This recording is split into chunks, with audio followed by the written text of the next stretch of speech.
An IRS scam has the St. Joseph Police Department issuing warnings to area residents.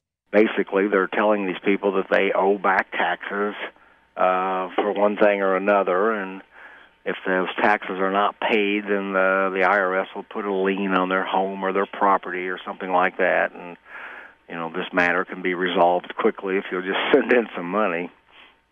St. Joseph Crime Prevention Officer Sergeant Greg Gilpin says the department has received several calls from area citizens who have been contacted by the scammers.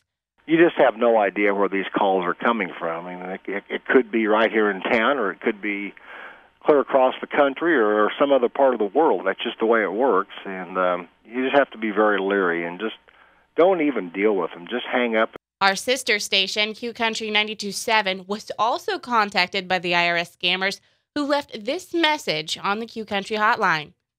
I need you or your retained attorney of record to return the call. The issue at hand is extremely time-sensitive. I am Officer Julie Smith from Internal Revenue Service. Don't disregard this message and do return the call before we take any action against you. Goodbye and take care.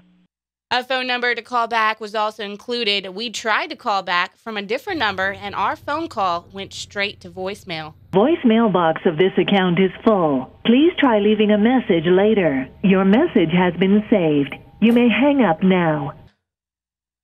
Our third attempt to return the call was made from the Q Country studio and left us with just a busy signal.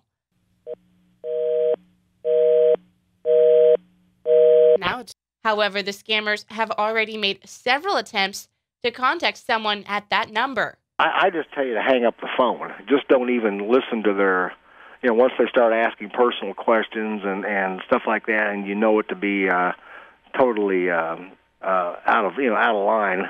Just hang up the phone and don't even talk to them.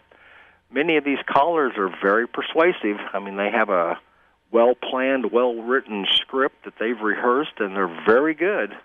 They can really sound legit, and so you need to just be cautious. But if you think it's a scam, simply hang up.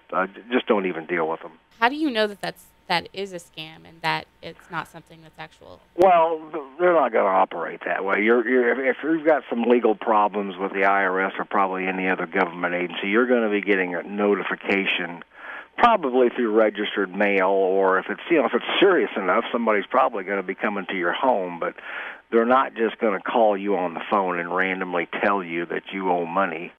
Gilpin says scams like this usually take place around tax season. Yeah, you see this a lot around tax time when people are really thinking about taxes, but this is also the time of the year that people have saved up money for Christmas and stuff like that. So I got the scammers probably figure you have extra money that maybe you won't have throughout the year, so it may be a good time to hit. But you do see cases where people have filed their taxes and found out that somebody else has already used their Social Security number or something and actually gotten their refund. And that's not just here. That happens everywhere with some of the hacking that's going on. So far, Gilpin says